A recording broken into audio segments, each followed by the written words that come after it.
नमस्कार, स्वागत है आपका हमारे चैनल में। मैं हूं आपके साथ शिखा कौशिक। चलते हैं हमारी कुछ खास रिपोर्ट की तरफ। चुनाव से पहले पीएम मोदी ने एक और बड़े मंदिर का किया शिलान्यास। आचार्य प्रमोद कृष्णम ने जताया आभार।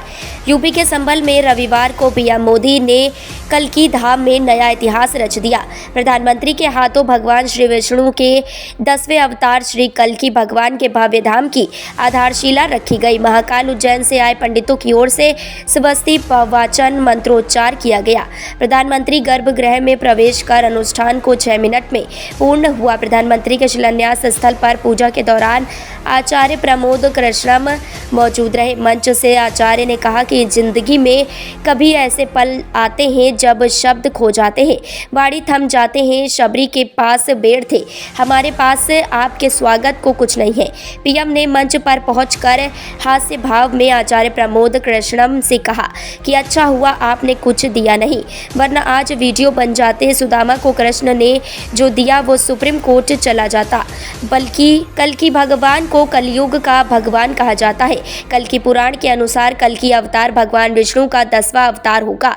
इस अवतार के बारे में बताया गया है कि कल्की अवतार उत्तर प्रदेश के संभल गांव में होगा। इस अवतार के बारे में पुराण में कई बातें बताई गई हैं। ऐसी मान्यता है कि कल्की अवतार के बाद कलयुग का अंत हो जाएगा। कल्की पुराण के अनुसार अधर्म को खत्म करने और सतयुग के पुनरुत्थान के लिए भगवान विष्णु का यह अवतार होना है। कल्की अवतार को मान्यता यह भी है कि भगवान विष्णु धरती पर पापियों का नाश करेंगे और धर्म को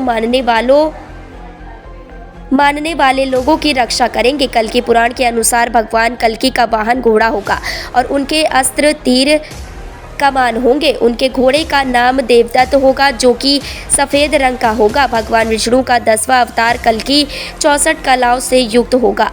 इनके गुरु परशुराम होंगे और इनके निर्देश पर ही कल्की भगवान शिव जी की तपस्या करेंगे। भगवान शिव की तपस्या कर वह दिव्य शक्तियां हासिल करेंगे। कल्की पुराण में बताया गया है कि भगवान विष्णु का अवतार संभल गांव में होगा। संभल गांव उत्तर प्रदेश का मुरादाबाद के पास स्थित है। भगवान कल्की के पिता का नाम विष्णु यश होगा और माता का सुमति होगा। विष्णु यश वेदों और पुराणों के बहुत बड़े ज्ञाता होंगे।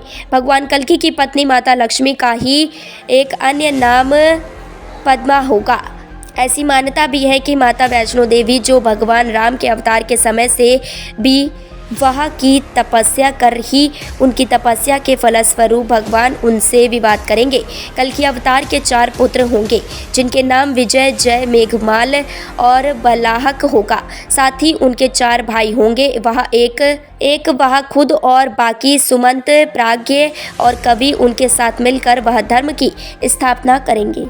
माननीय प्रधानमंत्री जी महोदय, जब आपकी तरफ से एक ट्वीट आया तो सारे देश के लोग, सारी देश की मीडिया मुझसे लगातार 15 दिन ये पूछती रही कि क्या प्रधानमंत्री जी आएंगे। मेरे पास कोई उत्तर न था, लेकिन एक उत्तर था। उन्होंने पूछा क्या उन्होंने कुछ लिख के दिया है। मेरे पास आपका लिखा हुआ कोई पत्र नहीं था। मैंने उस उत्तर में सिर्फ इतना कहा, जैसे शबरी को विश्वास था कि राम आएंगे,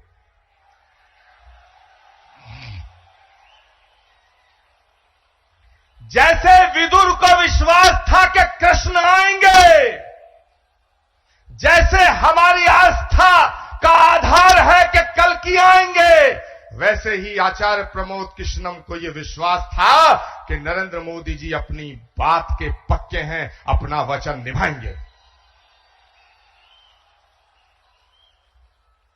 माननीय प्रधानमंत्री जी महोदय, भगवान कृष्ण के ज्ञान योग, कर्म योग, भक्ति योग, अगर हम तीनों को एक साथ रख के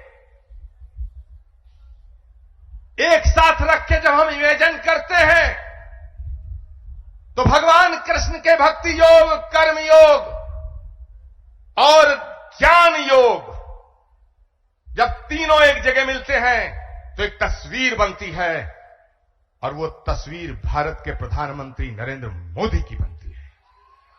मोदी आज उनको भी पूछ रहा है जिनको पहले किसी ने नहीं पूछा। शहरों में हमारे जो ये रेहड़ी पटरी ठेले वाले भाई बहन होते हैं, पहले इनकी मदद करने के बारे में किसी सरकार ने नहीं सोचा। इन लोगों के लिए हमारी सरकार पीएम स्वनिधि योजना लेकर आई। अभी तक इससे देश भर में रेहड़ी पटरी ठेले वालों को लगभग 10,000 करोड़ रुपए की मदद दी जा चुकी है। यहां यूपी में भी 22 लाख रेहड़ी पटरी ठेले वाले साथियों को इसका लाभ मिला है। पीएम स्वनिधि योजना का जो प्रभाव हुआ है वो दिखाता है कि जब गरीब को संबल मिलता है तो वो कुछ भी कर सकता है।